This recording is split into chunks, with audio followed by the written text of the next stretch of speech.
Bonjour à tous et bienvenue. Donc avec ce webinaire, nous allons vous accompagner dans vos nouvelles démarches en tant qu'auto-entrepreneur. Donc je suis Annie Giton, chargée de la relation cotisant URSSAF Île-de-France et je serai accompagnée de Nathalie Cardozo, chargée de la relation cotisant URSSAF Île-de-France également. Donc nous allons animer cet événement et aborder les sujets suivants. Donc tout d'abord, l'émission de l'URSSAF, le statut auto-entrepreneur, donc en vous donnant les principes de base.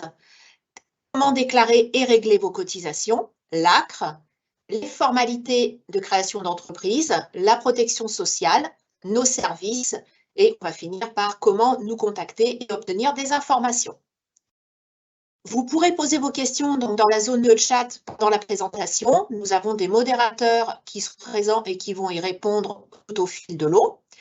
N'hésitez pas à cliquer sur le pouce si une question vous intéresse plus particulièrement. Les questions les plus aimées, donc nous les traiterons en priorité. Nous allons maintenant débuter la présentation et nous vous souhaitons un bon webinaire à tous. Alors, l'URSSAF création d'entreprise, qu'est-ce que c'est? C'est un service simplifié du réseau des URSSAF. C'est un accompagnement personnalisé et entièrement gratuit pour les travailleurs indépendants les premiers mois de leur activité. Pourquoi? Cela sert à vous aider dans vos premières démarches et vos nouvelles responsabilités sociales. Je vais laisser la parole à ma collègue qui va vous parler donc des missions de l'URSSAF. Bonjour à tous. Les missions de l'URSSAF, donc nous sommes un organisme de recouvrement, accompagner tous les employeurs et entrepreneurs, et ce au bénéfice du développement économique et social, en assurer le financement pour notre protection sociale au quotidien et garantir les droits sociaux et l'équité de tous les acteurs économiques.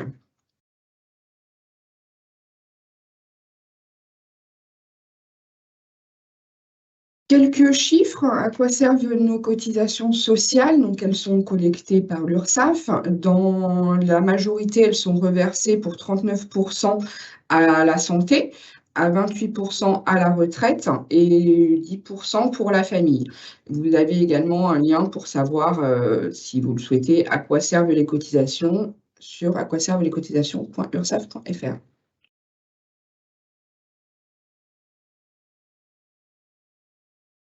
Quelques chiffres à nouveau, la collecte des cotisations se fait en moins de 5 heures. Au niveau de l'URSSAF, de la CGSS pour les DOM, de la CSS pour la Mayotte et de la Caisse de Lozère, les déclarations donc, qui sont chiffrées et payées nous parviennent en moins de 3 heures. Elles sont reversées sous 1 heure à la Caisse nationale et ensuite reversées aux différentes caisses, donc à la Caisse d'allocation familiale, pour les prestations familiales, à la CARSAT pour les pensions retraite et à la CEPAM pour la prestation santé, donc en moins de 5 heures. En 2021, c'est pas moins de 595,9 milliards d'euros qui ont été encaissés, donc au niveau national. On a également quelques chiffres au niveau régional pour l'Île-de-France. Sur l'Île-de-France, donc, on est sur 118,2 milliards d'euros encaissés. Donc, sur les cotisants qui sont gérés au niveau de l'URSSAF, on a une majorité d'indépendants, donc sur 59,37%, et le reste sont des entreprises. On a donc 96,24% de cotisations qui ont été déclarées et collectées au 31 décembre. On va donc voir quelques principes de base de notre statut auto-entrepreneur. Le statut auto-entrepreneur est un régime qui est simplifié. Il a certaines conditions. L'une d'elles est de ne pas dépasser le seuil du chiffre d'affaires. Donc là, il va être découpé, que ce soit pour les ventes de marchandises ou pour les prestations de services. Donc, on est sur un seuil à ne pas dépasser de 188 700 € pour les activités de vente de marchandises qui s'entendent uniquement sur de l'achat et revente de marchandises. Donc, seuil à ne pas dépasser de 188 700 €. Pour les prestations de services, qu'elles s'entendent en BIC, donc bénéfices industriels commerciaux, ou en BNC, qui est donc bénéfices non commerciaux, le seuil à ne pas dépasser est donc de 77 700 €. Passé ce seuil, le régime de l'auto-entreprise n'est plus valable. Excusez-moi. En cas d'activité mixte, donc vente et marchandises que j'ai évoqué juste avant, le chiffre d'affaires qui sera à ne pas dépasser sera de 188 700 €. dans lequel on inclut donc le chiffre d'affaires maximal des 77 700 € pour les prestations de services. Donc là, on est sur le seuil du chiffre d'affaires. Le statut de l'auto-entrepreneur ne comprend pas de TVA. Il est assujetti de TVA jusqu'à un seuil de 101 000 € pour la vente et de 39 100 € pour les prestations de services. À savoir qu'à partir du moment où ce seuil de chiffre d'affaires est dépassé, la TVA sera donc dorénavant à appliquer au niveau de votre facturation, sera collectée et reversée au service des impôts. On n'est pas sur une année civile, là on est explicitement à compter de l'euro près des dépassements. Si sur une première année d'activité, on est par exemple au 1er mars, le prorata sera effectué, bien évidemment. On ne retiendra pas, donc pour une activité de prestation de service, les 77 700 € de seuil, mais dans l'exemple mentionné, on sera à 65 140 €. Le prorata sera donc appliqué sur l'année.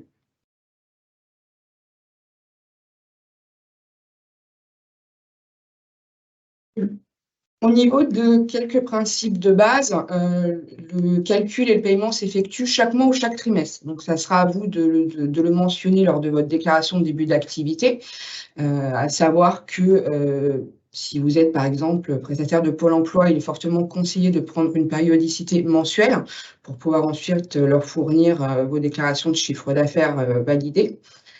Au niveau des cotisations, donc le taux varie en fonction de votre secteur d'activité. Encore une fois, que ce soit de la prestation de services ou de la vente de marchandises. Et les cotisations qui sont appelées et obligatoires sont donc l'assurance maladie, maternité et indemnité journalière, l'invalidité décès, l'allocation familiale, la retraite et la CSG-CRDS. En plus de cela, donc une contribution à la formation professionnelle qui est obligatoire est appelée, avec un taux de 0,10% pour les commerçants, 0,20% pour les professions libérales réglementées et non réglementées et 0,30% pour les artisans.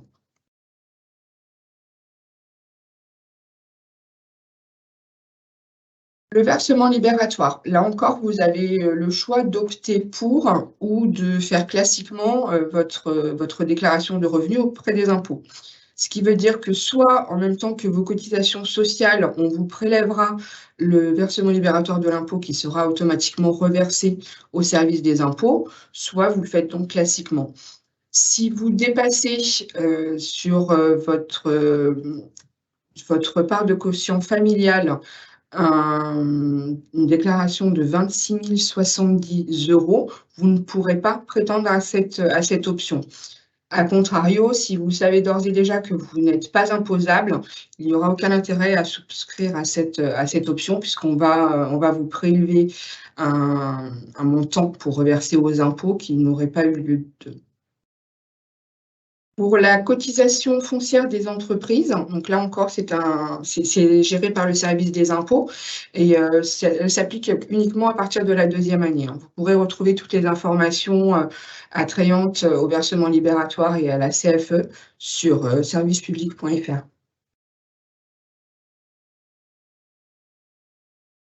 Et je laisse la parole à ma collaboratrice Annie. Alors, on va voir maintenant donc, comment déclarer et régler vos cotisations. Alors, depuis le 1er janvier 2019, les auto-entrepreneurs doivent obligatoirement réaliser leurs déclarations et les règlements de manière dématérialisée.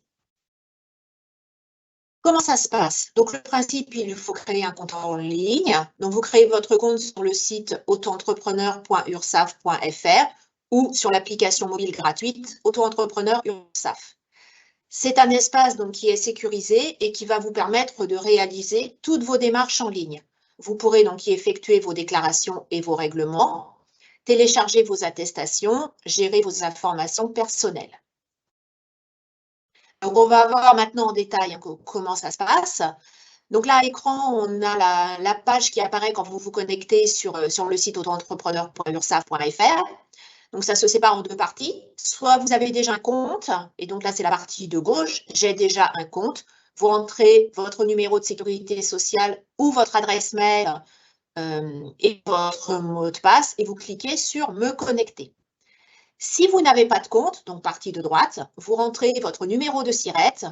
Donc ça, c'est pour créer le compte, bien sûr. votre numéro de sécurité sociale, vous cliquez sur « Continuer » et vous allez obtenir la suite des champs à renseigner pour pouvoir créer votre espace en ligne.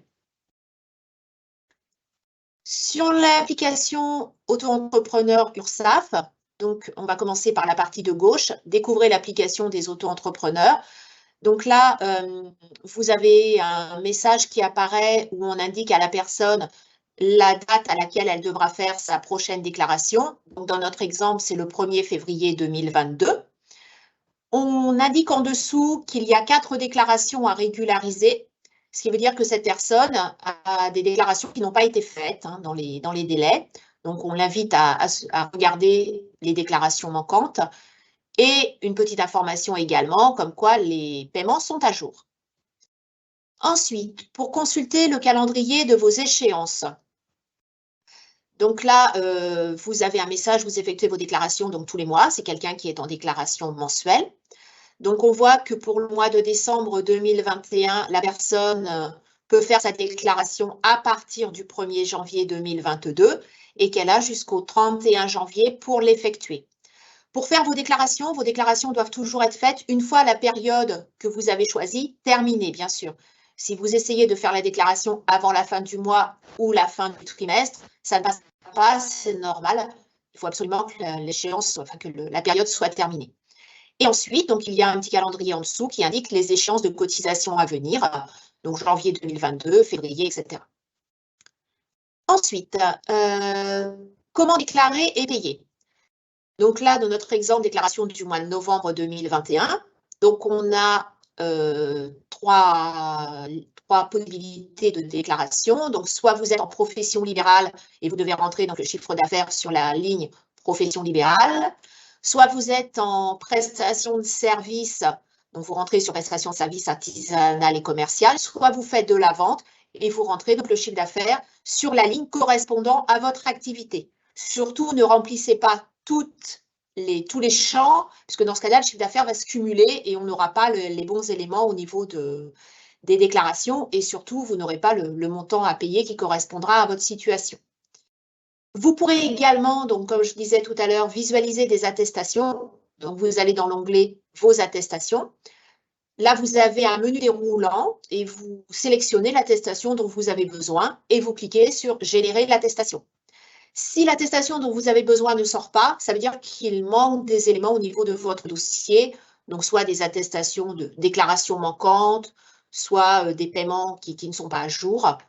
Et dans ce cas-là, il faudra nous contacter ou regarder sur le site si vous trouvez l'information, puisqu'on peut effectivement également vous dire ce qu'il manque comme information sur votre compte. Alors, quand déclarer votre chiffre d'affaires? Quand faire vos déclarations? Donc, je viens d'en parler un petit peu d'ailleurs en vous disant que la déclaration devait être faite entre le premier et le dernier jour du mois qui suit la période. Donc là, on a pris 2 exemples. Si vous optez pour la déclaration trimestrielle, donc vous devez faire la déclaration entre le 1er avril et le 30 avril pour quelqu'un qui veut faire sa déclaration, mettons, du premier trimestre 2023. La personne pourra faire sa déclaration à partir du 1er avril et elle a jusqu'au 30 du mois suivant pour effectuer sa déclaration. Si c'est une périodicité mensuelle, donc la déclaration du mois de mars, c'est la même période, ce sera également entre le 1er avril et le 30 avril. Alors, important, attention à ne pas déclarer le cumul du chiffre d'affaires dans la déclaration attendue. Vous devez faire une déclaration par période. Ça, c'est important parce que sinon, vous allez vous retrouver avec des périodes où le chiffre d'affaires n'aura pas été renseigné et on ne saura pas s'il y a eu 0 ou s'il y a un chiffre d'affaires à déclarer. Donc, si vous déclarez tous les mois et qu'à un moment donné, vous avez un petit peu de retard, par exemple, pour vos déclarations, s'il vous manque 3 mois, vous devrez faire 3 déclarations. Une déclaration par mois manquant. Et pareil pour les trimestres, une déclaration par trimestre manquant. Alors, dans notre exemple du mois de déclaration de février 2023, donc là, la période renseignée, c'est le mois de février, et la personne a indiqué son chiffre d'affaires, prestation de service, 1 500 €. Donc ça, c'est quelqu'un qui fait des prestations de service, donc il n'a pas renseigné les autres lignes. Ce que je vous disais tout à l'heure, vous ne renseignez que la ligne concernant votre activité. Vous avez en ligne un petit guide qui est à votre disposition pour vous aider à naviguer sur le site. Comment déclarer mon chiffre d'affaires et payer mes cotisations sur www.autoentrepreneur.ursaf.fr. Alors, pour les déclarations, si vous avez peur de rater une échéance, sur votre compte en ligne, vous pouvez accéder à un calendrier qu'on a vu tout à l'heure. Donc, le calendrier indique toutes les échéances à venir. Et comme ça vous permet d'éviter de louper la date de paiement, de déclaration et de paiement par la même occasion. Donc, pour cela, vous rentrez sur la rubrique « Déclarer et payer » et « Calendrier des échéances ». Alors, ce qu'il est important à retenir de tout cela, c'est que vous devez déclarer votre chiffre d'affaires brut. Il n'y a pas de déduction possible, que ce soit des frais d'achat de marchandises, des frais de déplacement, des frais de location de local professionnel s'il y en a, etc. C'est le chiffre d'affaires encaissé brut. Aucune déduction possible. Ça, c'est très important à savoir. Et donc, vous devez déclarer sur la période où vous avez encaissé l'argent. Et c'est toujours un chiffre d'affaires arrondi, pas de virgule. La déclaration est obligatoire même si le chiffre d'affaires est nul. Si vous avez un chiffre d'affaires à 0, dans ce cas-là, vous déclarez 0 et vous n'aurez pas, bien sûr, de cotisation à payer. En absence de déclaration, l'attestation de vigilance ne pourra pas être délivrée. Alors, cette attestation, c'est une attestation qui vous sera demandée assez régulièrement. Elle indique que vous êtes à jour de vos déclarations et de vos paiements auprès des URSSAF. Elle peut être demandée notamment pour des démarches administratives ou pour les gens qui seront amenés à faire de la sous-traitance. C'est normal qu'on vous demande cette attestation. Si l'attestation n'est pas délivrable en ligne, ça veut dire qu'il manque des éléments sur le dossier. Donc, dans ce cas-là, il faudra soit regarder sur le compte en ligne ce qu'il manque, soit nous contacter si vous ne trouvez pas l'information. Pour le paiement de vos cotisations, donc, vous avez des moyens de paiement simples. Vous avez le choix entre deux modes de paiement. Donc, le télépaiement qui est recommandé ou le paiement par carte bancaire.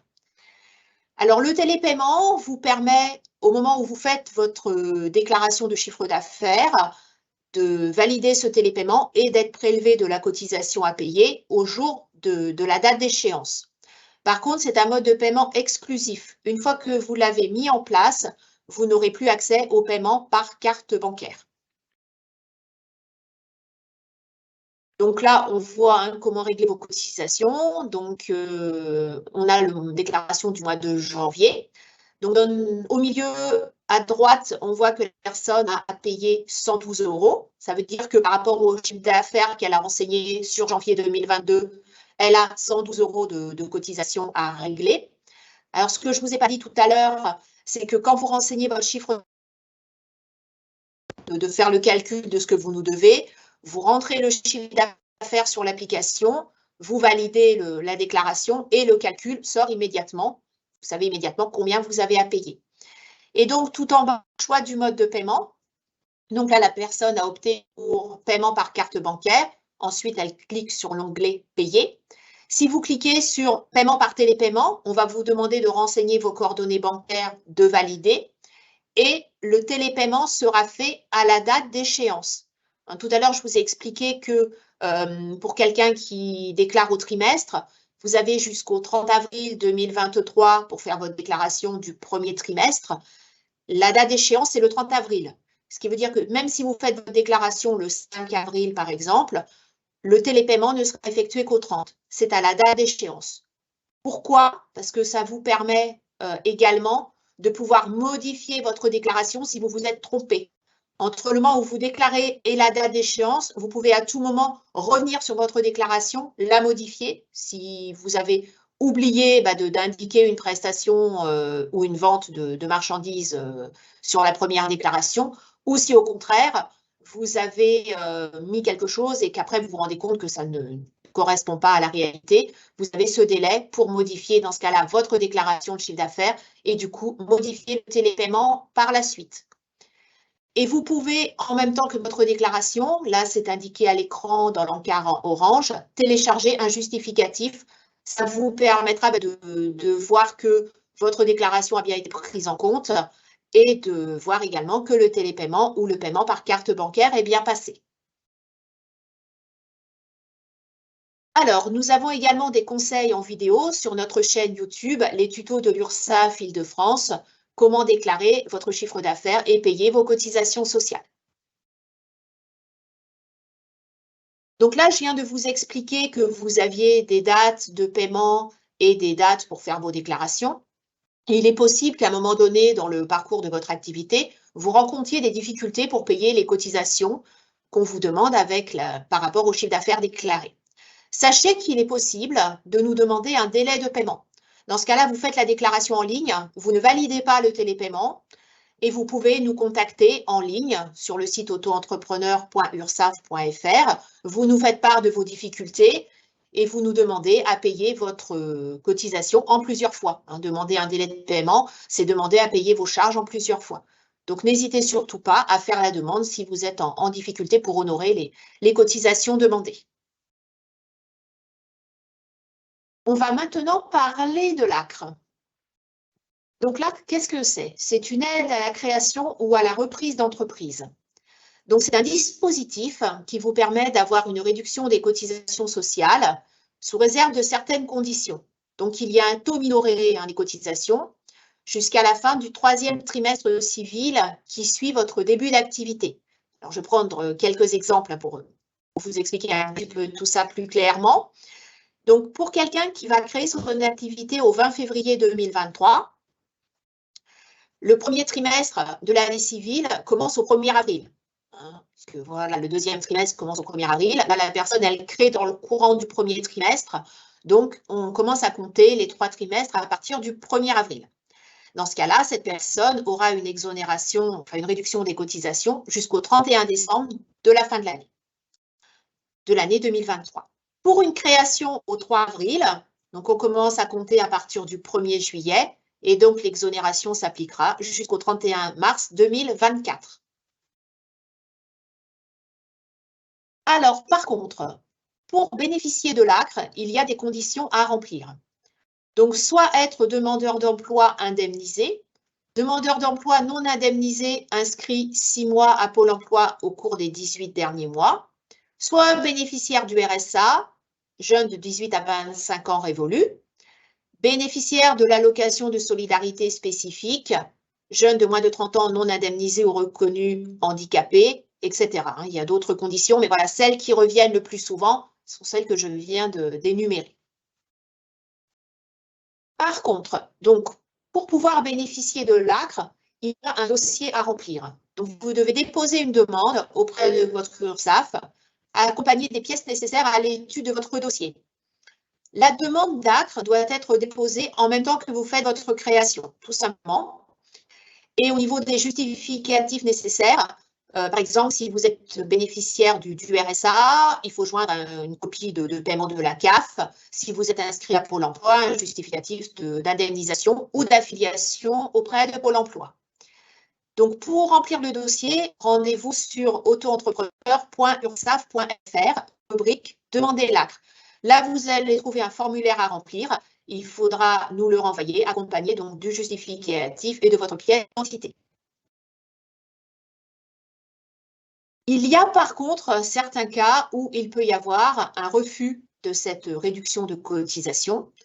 Si vous en avez déjà bénéficié dans les 3 années précédentes, c'est-à-dire si vous avez déjà eu une précédente entreprise et que vous avez déjà obtenu cette réduction de cotisation et que vous n'avez pas laissé s'écouler 3 années entre la fin de la cessation de la précédente activité et la reprise de l'activité actuelle.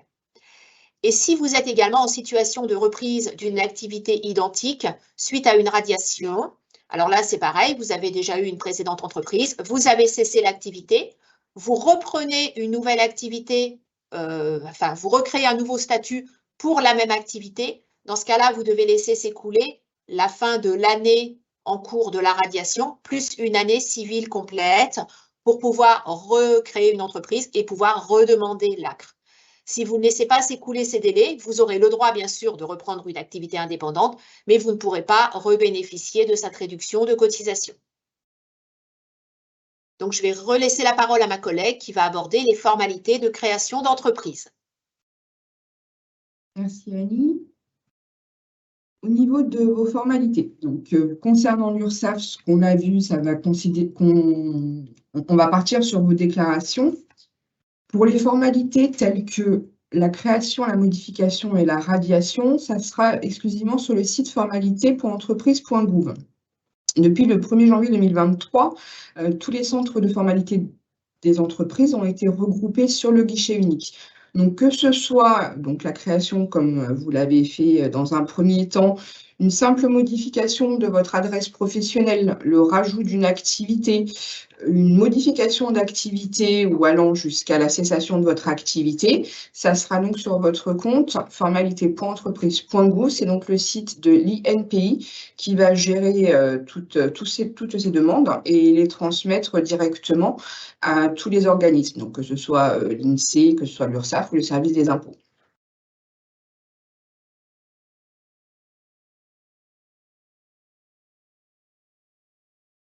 Au niveau des formalités que vous devez connaître, hein, donc au niveau de tous vos documents, que ce soit vos factures, vos notes, vos bons de commande, la domination que vous devez utiliser va être votre nom et votre prénom ou votre nom d'usage, qui sera précédé de la mention entrepreneur individuel ou de ses initiales EI. C'est dorénavant une obligation de le faire mentionner sur votre facturation notamment.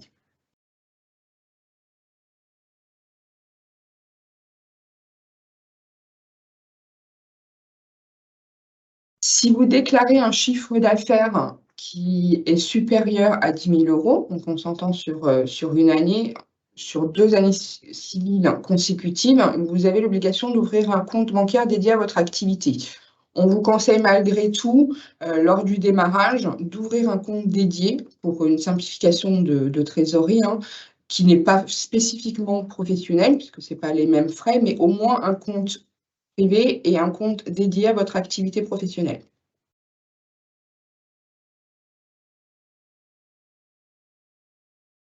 Vous avez la possibilité, de choisir un médiateur. C'est-à-dire que si vous avez, avec, vos clients ou particuliers, le moindre souci, un dispositif de médiation est mis en place. Vous allez retrouver, toutes les informations sur votre compte en ligne, hein, sur autoentrepreneur.ursaf.fr en indiquant dans le moteur de recherche médiation et vous allez avoir une liste de médiateurs qui se présentera à vous si litige il y avait et besoin il y avait.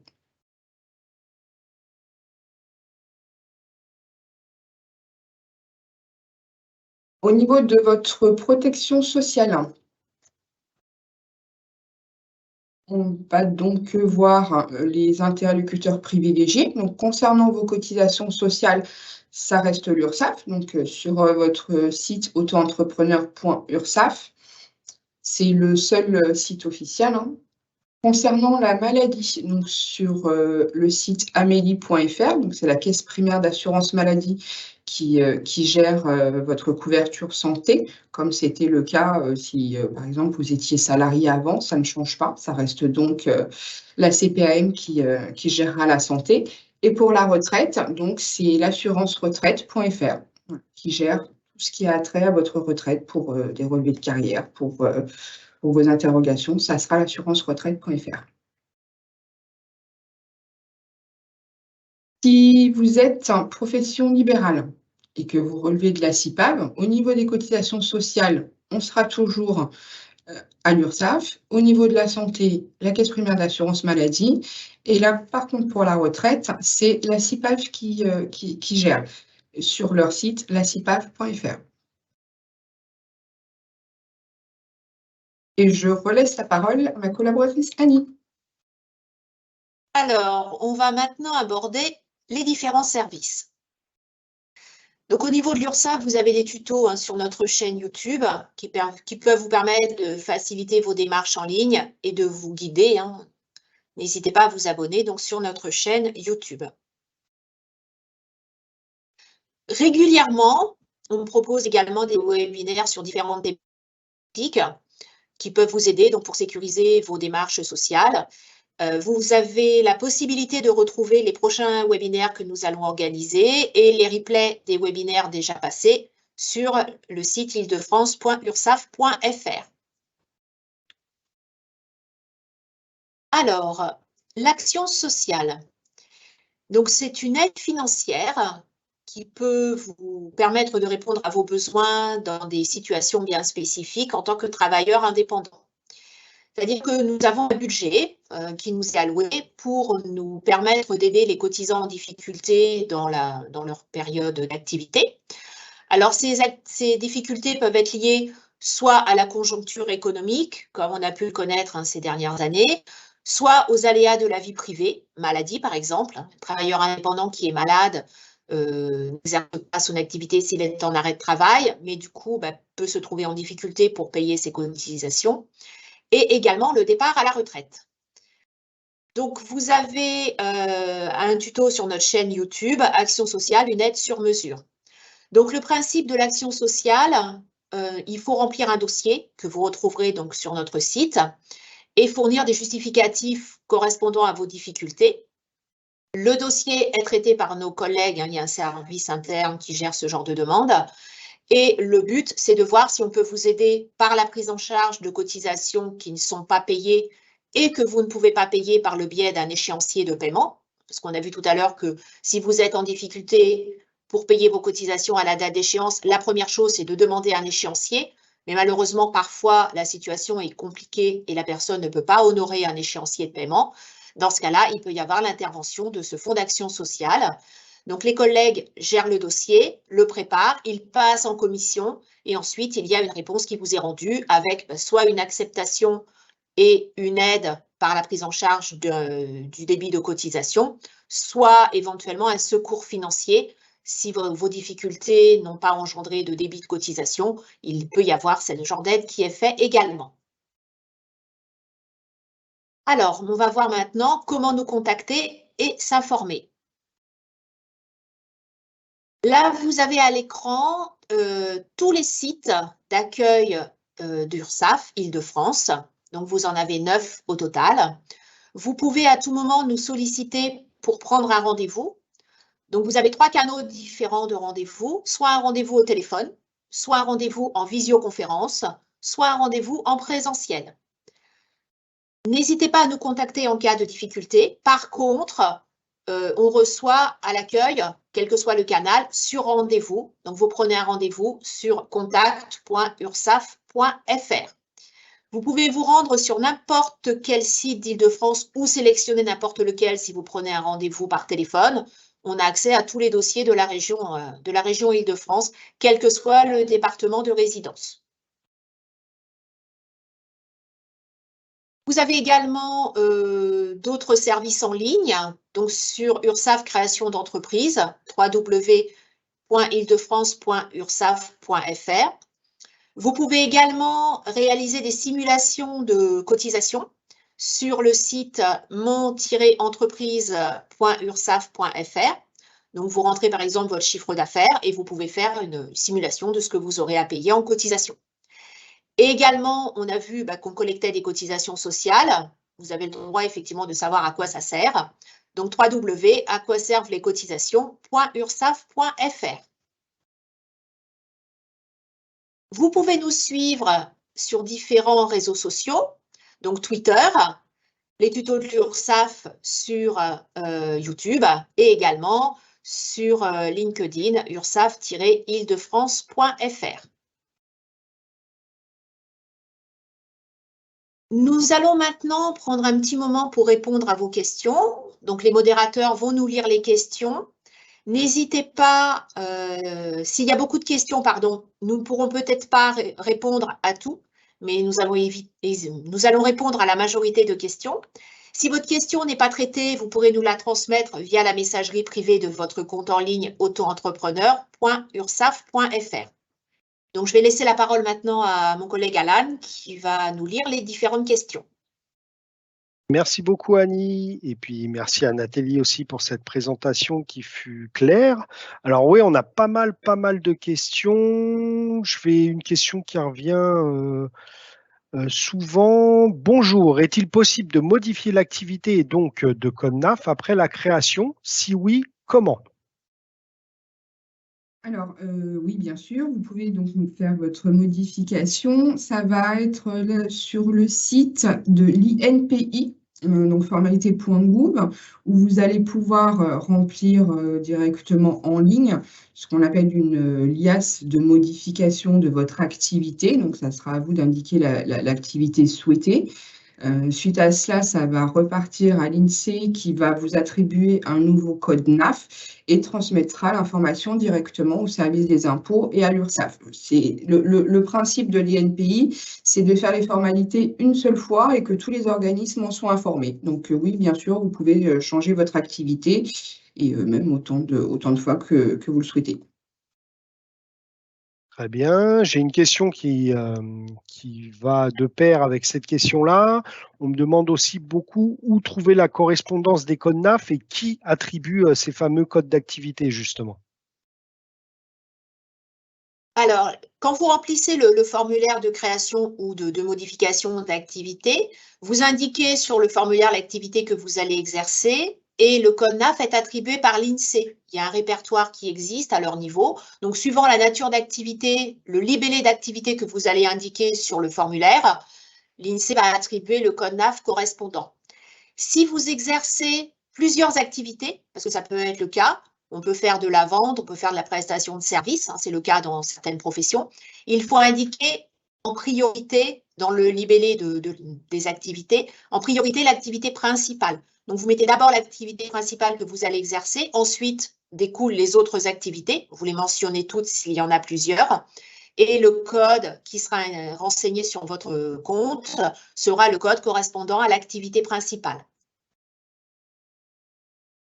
Très bien. J'ai aussi beaucoup de questions sur la déclaration de chiffre d'affaires et beaucoup de questions qui viennent sur le fait de le comment et à quel moment déclarer le paiement. Je vais préciser. Par exemple, il y a beaucoup de gens qui veulent savoir par rapport à une prestation faite au mois de janvier, si je suis payé en février, est-ce que je la déclare sur janvier ou février? Et de pair, des gens qui disent par exemple, si je suis payé en 2 fois, est-ce que je déclare ce chiffre d'affaires sur le premier mois où j'ai, par exemple, perçu une avance, ou est-ce que je déclare bien sur les 2 mois différents où je perçois la totalité de mon paiement par rapport à ma prestation? J'espère que j'ai été assez clair. Très clair. Alors, au niveau donc, de la déclaration de votre chiffre d'affaires, s'entendent les sommes encaissées. Donc, pour reprendre l'exemple, si on a une facturation qui est établie au mois de janvier, on va dire de 1 000 €, sur cette facturation, sur les 1 000 €, vous allez encaisser au mois de février 500 € et au mois de mars 500 €. Au niveau de votre déclaration de chiffre d'affaires, ce qui va nous intéresser, c'est la somme encaissée au mois indiqué. Donc, vous allez déclarer sur février 500 € et sur mars 500 €. Votre chiffre d'affaires, il doit correspondre au centime près aux sommes encaissées. Donc, vous n'avez pas de déduction comme on l'avait vu. 500 € encaissés, 500 € déclarés et sur le mois d'encaissement. Très bien. Pas mal de questions en rapport avec l'ACRE aussi. Alors, par exemple, la dernière que j'ai reçue. Bonjour, si je ferme mon entreprise et que je la réouvre dans 6 mois, je serai alors au chômage. Puis-je demander l'ACRE ou est-ce qu'il faut que j'attende 1 an? Alors, si c'est une nouvelle création pour la même nature d'activité, il faudra laisser s'écouler la fin de l'année de la radiation plus une année civile complète. Et si c'est une activité différente, il y a un délai de 3 ans qui doit s'écouler entre la radiation de l'activité précédente et la nouvelle entreprise. Même si vous êtes demandeur d'emploi actuellement, si vous ne laissez pas s'écouler ce délai, vous ne pourrez pas obtenir l'ACRE pour la nouvelle activité. Dans ce cas-là, vous aurez les cotisations à taux plein, donc vous ne pourrez plus bénéficier de cette réduction, ce ne sera pas possible. Il n'y a pas de dérogation possible, même si vous êtes demandeur d'emploi entre-temps. Très bien, on continue sur l'ACRE. Comment faire si je remplis les conditions pour bénéficier de l'ACRE, mais n'en ai pas fait la demande lors de la création de mon entreprise? Alors, effectivement, c'est bien au moment de la création d'entreprise que la demande doit se faire. C'est même proposé directement sur notre site auto-entrepreneur.ursaf.fr. Il y a malgré tout une tolérance qui peut être effectuée en fonction de la date de la demande et de la date de votre début d'activité. Dans le doute, il faut quand même de toute façon envoyer le formulaire ACRE qu'on retrouve donc sur notre site pour que l'URSSAF puisse étudier au mieux la demande. Même si ce n'est pas au démarrage, selon la date à laquelle c'est fait, une tolérance peut être éventuellement envisagée. Très bien, on va continuer sur l'ACRE. La date d'application de l'ACRE, c'est-à-dire, j'ai eu pas mal de questions. Je commence, on va prendre un exemple en janvier 2023, mais je commence seulement à faire du chiffre d'affaires au mois d'avril 2023. Est-ce que c'est possible de faire commencer l'ACRE en avril 2023 et non en janvier 2023 à date de début de mon activité? Alors, l'ACRE est une réduction des cotisations, mais qui n'est pas reportable. L'ACRE démarre, c'est pendant les 3 premiers trimestres de l'année civile. Donc là, je vais prendre un exemple. Si vous avez fait une création au 5 janvier, par exemple, 5 janvier 2023, le premier trimestre civil commence au 1er avril. L'ACRE sera applicable jusqu'au 31 décembre. Si vous commencez à encaisser de l'argent, même au mois de juillet ou au mois de septembre, peu importe, il n'y a pas de report de l'ACRE. Au 31 décembre, l'ACRE sera fini. Ce n'est pas à partir du moment où vous commencez à encaisser. On commence à compter la période à laquelle s'applique l'ACRE à partir du premier trimestre qui suit civil, qui suit la création. Donc, il n'y a pas de report possible sur 2024, même si effectivement vous commencez à encaisser plus tard dans l'année, ou même si vous n'encaissez pas du tout pendant la première année, vous avez fait votre création, vous n'avez pas eu de chiffre d'affaires du tout, vous ne pourrez pas demander le report de l'ACRE sur l'année prochaine. Ça, ce n'est pas possible.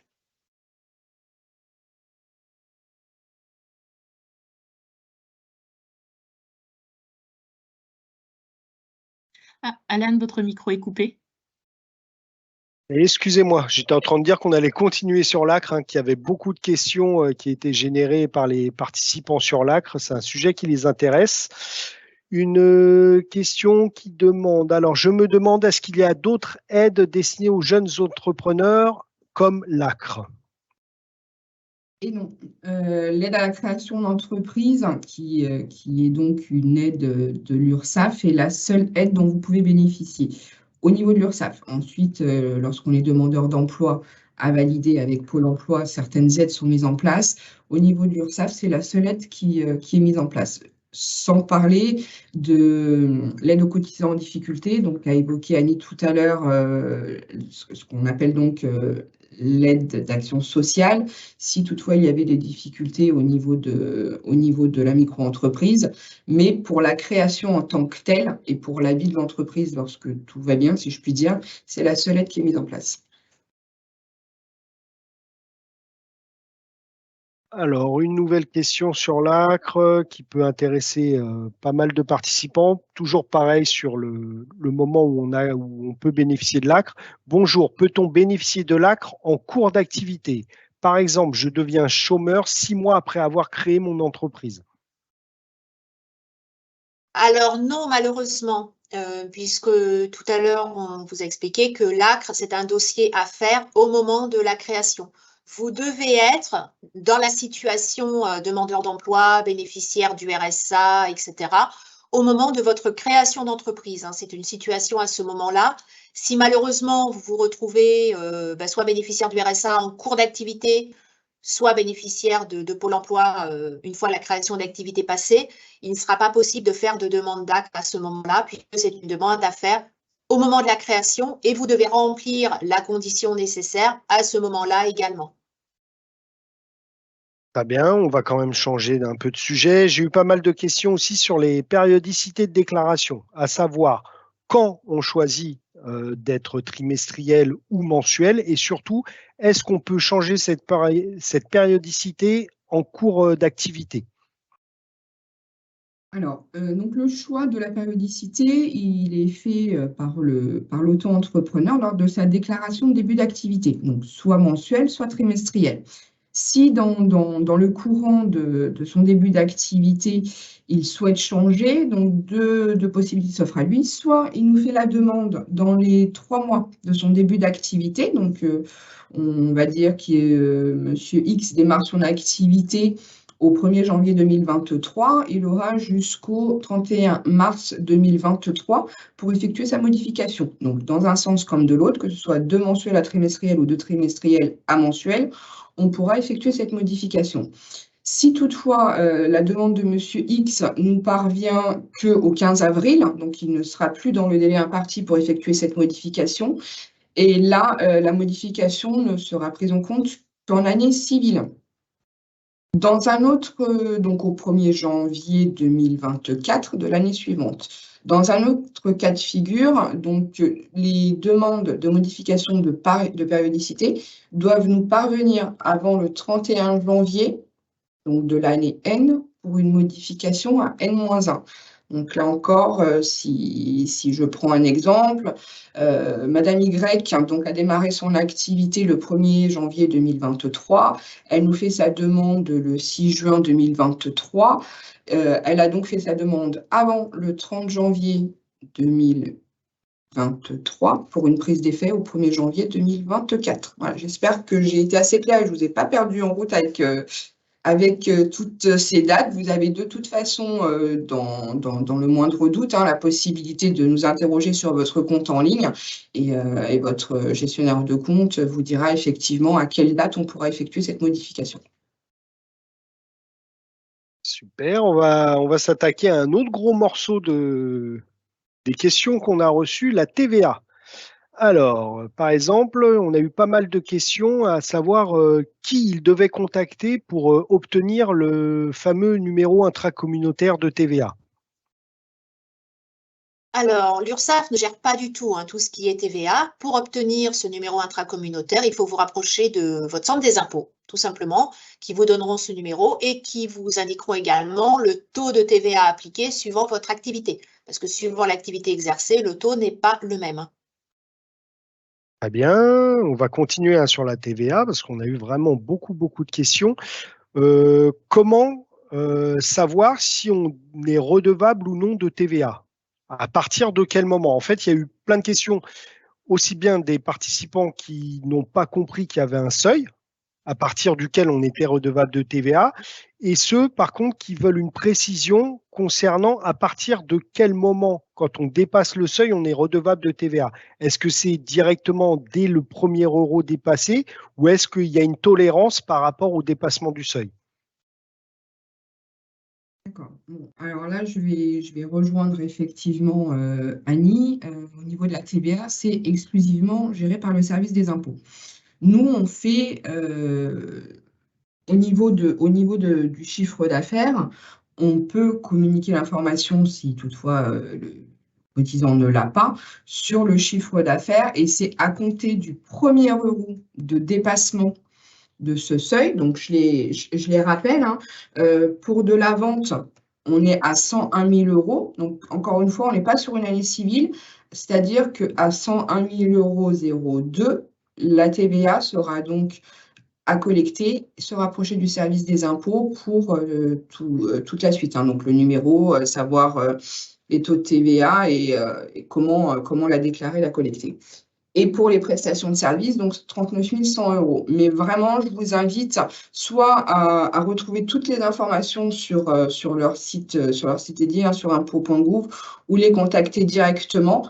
C'est quand même leur cœur de métier. Donc, mieux vaut se rapprocher du centre des impôts pour la moindre interrogation au niveau de la TVA. Très bien. En plus, il y a eu un rappel du montant des seuils. C'était ma question suivante. Donc, tu as répondu en même temps. Super.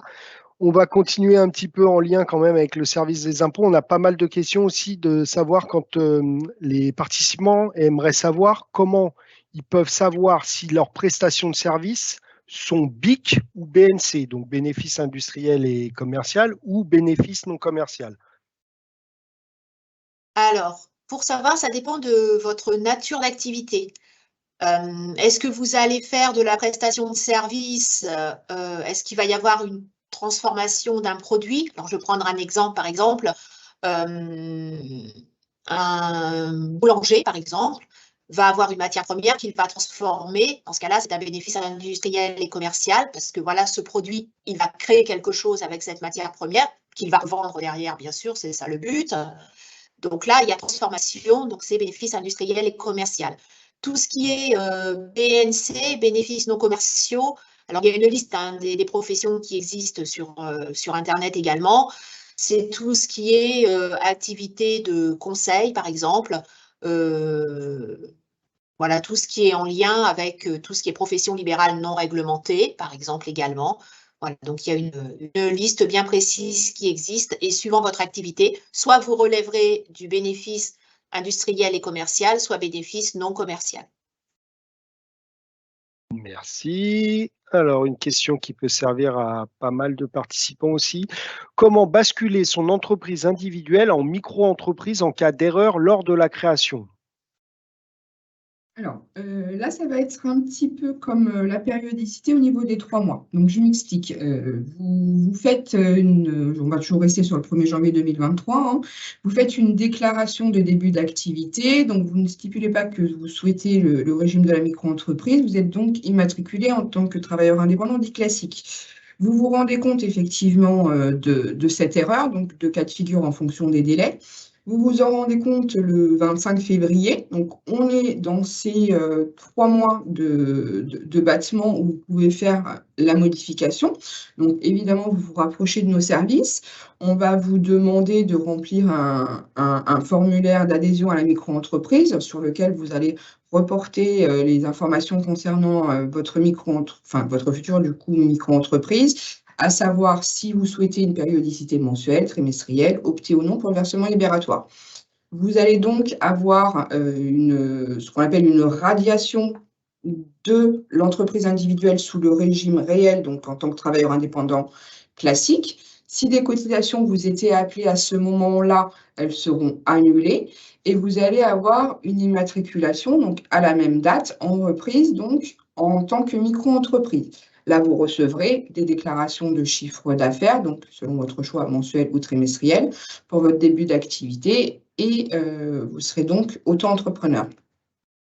Dans un autre cas de figure, donc toujours cette immatriculation au 1er janvier, vous nous faites la demande le 15 avril. 15 avril, on n'est plus donc dans ces 3 mois de tolérance pour la modification. Donc, soit on reste sur l'année civile, donc vous restez immatriculé en tant que travailleur indépendant classique jusqu'au 31 décembre 2023 et on prend votre demande pour le 1er janvier 2024. Soit vous vous rapprochez du service des impôts pour leur demander donc, la modification du régime, donc basculer de régime réel à régime micro-social, et ce à la date de votre début d'activité. Ils vous fourniront donc ce qu'on appelle un memento fiscal. Vous nous fournissez ce memento fiscal et du coup, la corrélation se fera entre les deux services et la modification pourra être effectuée. Un autre cas de figure. Vous, donc toujours pas dans les délais, hein, la demande est faite au 15 avril. Vous souhaitez malgré tout être auto-entrepreneur. Voilà, c'était malheureusement une erreur faite au départ. La seule option qui vous reste, c'est de passer donc par le centre des formalités. Je l'avais évoqué tout à l'heure, hein, donc sur formalité.gouv ou sur l'INPI. Donc toutes les procédures sont faites. Là, il va falloir donc fermer l'entreprise individuelle, faire une déclaration de cessation d'activité à la même date, donc au 1er janvier 2023, c'est comme une annulation, hein, donc vous déclarez un début d'activité au 1er janvier, vous déclarez une cessation d'activité au 1er janvier, donc on reçoit la demande, l'entreprise individuelle sous le régime réel, donc travailleur indépendant dit classique, est annulée. Et dans la même lignée, vous faites une déclaration de début d'activité, toujours à la même date, si vous le souhaitez, donc au 1er janvier 2023, en précisant bien évidemment que vous souhaitez le régime de la micro-entreprise. Et votre statut sera donc le statut du régime de la micro-entreprise au 1er janvier 2023. Merci pour cette réponse très complète qui, pareil, a balayé plusieurs autres questions que j'avais derrière. Donc, on va pouvoir passer sur un autre sujet. Pareil, pas mal de questions de participants qui voulaient se renseigner sur quelles étaient les activités qui pouvaient cumuler avec le statut auto-entrepreneur. Pas mal de gens qui soit qui nous demandent je suis intermittent du spectacle ou je suis déjà inscrit en tant qu'artiste-auteur, est-ce que je peux cumuler? Est-ce que je peux ouvrir en parallèle un statut auto-entrepreneur? d'autres gens qui voulaient justement avoir une précision sur qu'est-ce qu'ils pouvaient cumuler avec leur statut de micro-entrepreneur. Est-ce que vous pourriez nous faire un petit point là-dessus? Alors, un statut auto-entrepreneur est cumulable avec n'importe quel statut, sauf un statut qui relève du régime des travailleurs indépendants. Donc, on peut être salarié et auto-entrepreneur, retraité et auto-entrepreneur. Par contre, on ne peut pas cumuler une activité auto-entrepreneur avec une autre activité de travailleur indépendant ou avec une activité de gérance de société. Ça, ce n'est pas possible. Voilà, ce n'est pas cumulable avec un autre statut d'indépendant, tout simplement. Merci beaucoup. Autre point qui a soulevé pas mal de questions, c'est l'option du versement libératoire de l'impôt. Est-ce qu'on pourrait refaire un petit point sur le seuil et comment il est calculé pour savoir si oui ou non on peut opter pour le versement libératoire de l'impôt? Très bien. Alors, j'ai peur que vous n'aimiez pas trop ma réponse, puisque le versement libératoire de l'impôt. Dans les grandes lignes, comment ça se passe? On fait, nous, une collecte donc, de l'impôt sur le revenu, un peu sur la même base que le prélèvement à la source lorsqu'on est salarié. C'est-à-dire que on va prendre l'exemple d'un chiffre d'affaires de 1 000 €. Sur ces 1 000 €, donc vous allez avoir vos cotisations sociales à payer, donc en fonction de votre activité, un taux différent, la formation professionnelle et, si vous avez opté pour l'option, le versement libératoire de l'impôt, un taux différent, que ce soit de la vente, que ce soit de la prestation de services BIC ou BNC. Ce montant-là sera reversé au centime près au service des impôts. La régularisation est donc faite au moment de votre déclaration d'impôt sur le revenu, à savoir donc effectivement ce qui a été payé à l'URSSAF, si du coup c'est suffisant ou pas, la même base que le prélèvement à la source. Le cas de figure où vous n'êtes pas imposable et vous déclarez donc tous les trimestres 1 000 €. Sur ces 1 000 €, donc encore une fois, vous avez ce prélèvement du versement libératoire de l'impôt qui est reversé aux impôts alors que finalement, vous n'étiez pas imposable. Là, ça sera à voir exclusivement avec le service des impôts ce qu'il en est pour le versement de celui-ci. L'autre cas qu'on avait évoqué, donc c'est le cas du seuil. Pour rappel, donc le seuil, on nous dit donc au niveau du service des impôts qu'il faut avoir un revenu fiscal de référence qui n'excède pas 26 070 € par part de quotient familiale, donc en 2021. Donc ça s'entend lors de votre dernière déclaration de revenus de 2021. Ce qu'il est avantageux pour vous ou pas au niveau du versement libératoire sera quand même vraiment, je vous invite, je suis désolée de botter en touche, mais ce n'est pas notre cœur de métier, à voir avec le service des impôts en fonction de votre activité, en fonction de votre revenu professionnel, en fonction peut-être même de votre revenu personnel, si vous avez une activité salariée connexe, de voir avec eux ce qui peut être avantageux. Ce que je peux vous préciser par contre, c'est que, encore une fois, vous avez donc ce délai de 3 mois pour faire la modification. On est toujours sur le même exemple, 1er janvier 2023. Vous vous rendez compte que finalement, vous n'allez pas être imposable, vous avez opté pour le versement libératoire, vous n'en voulez plus. Donc, alors, je vous le précise, je ne vous l'ai pas précisé tout à l'heure, chaque demande doit être une demande écrite, exclusivement pour qu'on puisse la prendre en compte. Donc là, dans le cadre du versement libératoire, vous, sur votre compte en ligne, nous envoyez un message en nous disant finalement, je n'en veux plus. 1er janvier, on reçoit la demande le 28 février, on l'annule, pas de souci, plus de versement libératoire. A contrario, si vous ne l'aviez pas et que vous voulez souscrire toujours dans les mêmes dates, on fait la modification. Si votre demande nous parvient postérieurement, donc on ne pourra pas faire la modification, au niveau du versement libératoire, on va vous demander de faire la demande avant le 30 septembre pour une modification sur l'année suivante. Donc, dans notre petit exemple, démarrage d'activité au 1er janvier, demande effectuée le 15 août. Donc, évidemment, on ne pourra pas la prendre en compte sur l'année L, on la prendra en compte au 1er janvier 2024. Voilà pour ce qui est des délais au niveau du versement libératoire de l'impôt. pour tout ce qui a trait aux parts de quotient familial, tout ce qui a trait à l'impôt sur le revenu en lui-même. Le site impôt.gouv est plutôt bien fait. Même d'ailleurs, vous avez quand même pas mal d'informations à ce niveau-là et je vous invite à les contacter si besoin de plus. Merci Nathalie. Alors une question, cette fois-ci on va changer un peu de sujet. Un changement d'adresse postale implique-t-il un changement de code SIRET, enfin de numéro SIRET plutôt? Alors, à partir du moment où vous changez, à partir du moment où il y a un changement, que ce soit l'adresse ou la nature d'activité, il y aura forcément un changement du numéro de SIRET. Donc ce changement doit être effectué toujours sur le site de l'INPI, INPI. Sur ce site, vous devez télécharger un formulaire de modification. Sur ce formulaire, vous indiquez votre nouvelle adresse. L'INPI transmet l'information à l'INSEE et l'INSEE modifiera le numéro de SIRET et nous enverra l'information. À partir du moment où il y a une modification à faire sur votre dossier, nature d'activité, adresse ou d'autres événements à déclarer, vous devez à chaque fois vous rendre sur le site de l'INPI et remplir un formulaire indiquant toutes les modifications. Vous êtes tenu de faire les modifications qui tiennent à votre activité sur ce site. Merci Annie. On va revenir sur les déclarations de chiffre d'affaires. Pas mal de participants nous demandent lorsque le chiffre d'affaires est à zéro, paye-t-on tout de même des cotisations sociales? Et l'autre pendant de la question qui est revenu souvent, si on ne fait que des déclarations à néant, est-ce qu'on a quand même une protection sociale? Alors, donc sur la première partie, déclaration de chiffre d'affaires à zéro, vous avez, vous, l'obligation de nous communiquer votre chiffre d'affaires, qu'il soit effectivement à néant ou qu'il soit chiffré, vous avez l'obligation de le communiquer.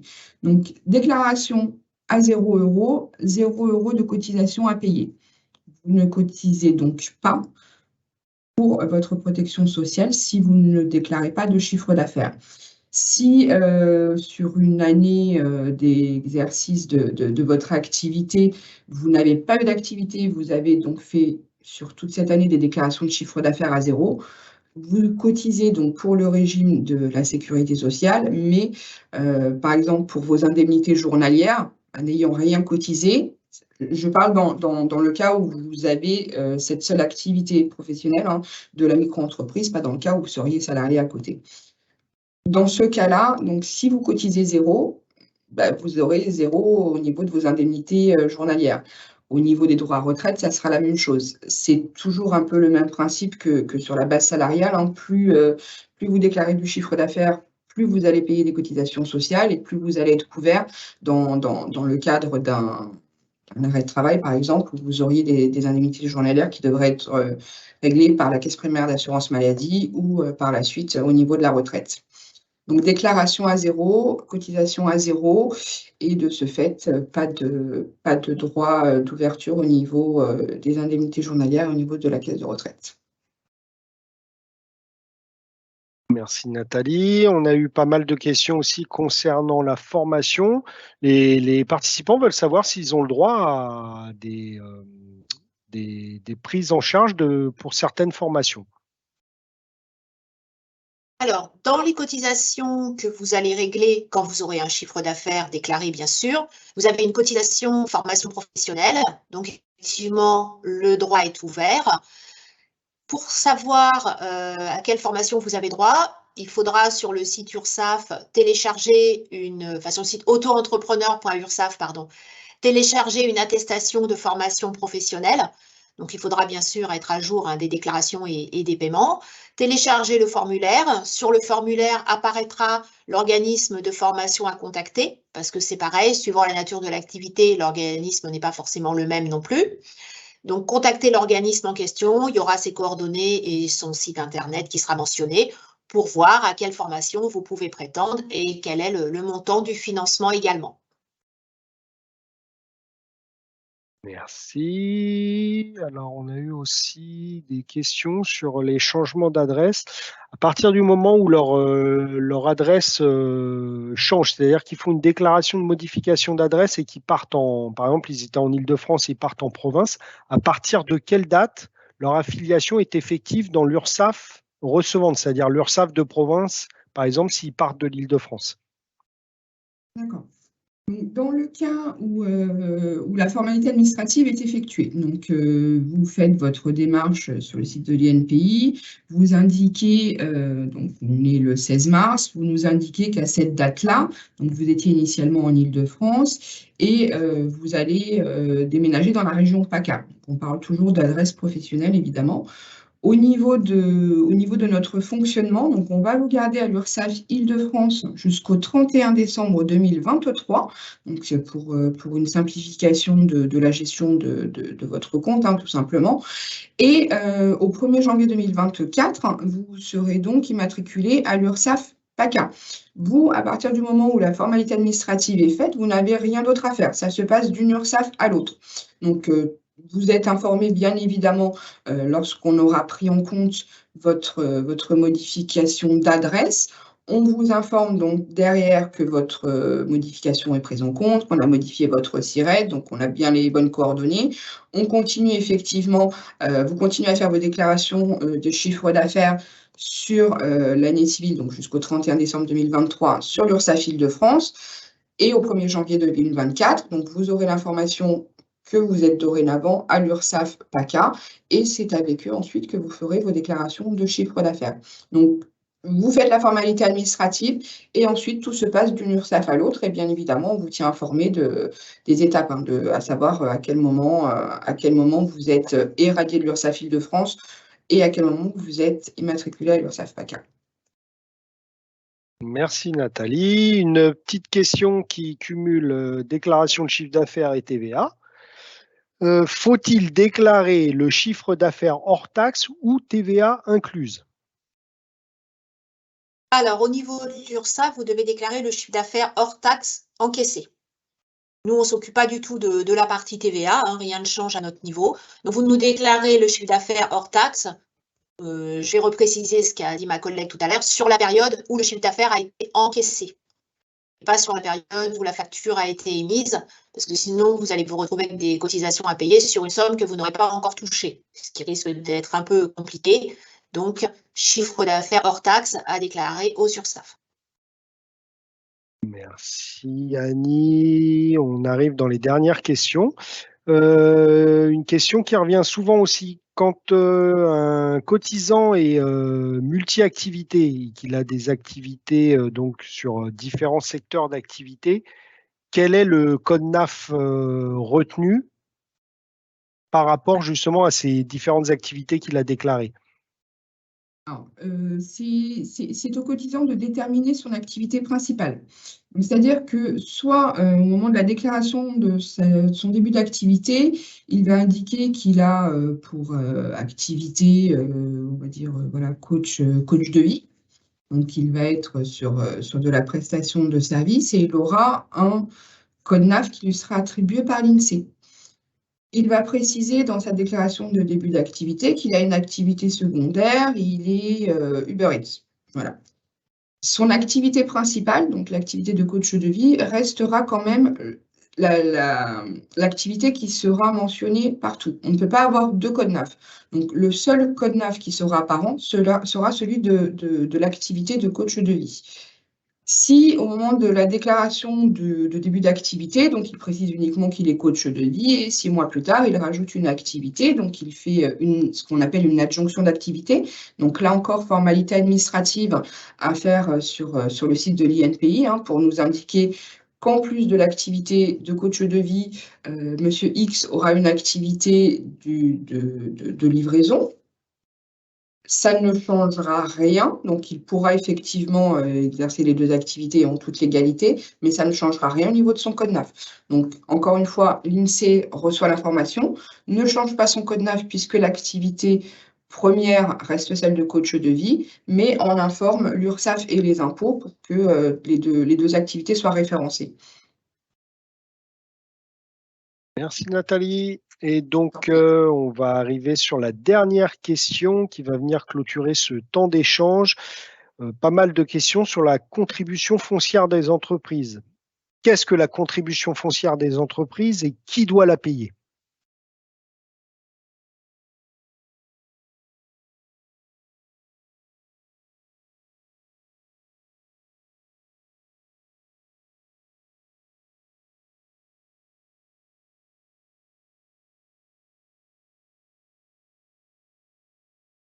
Je crois qu'Annie est plus en ligne, Nathalie.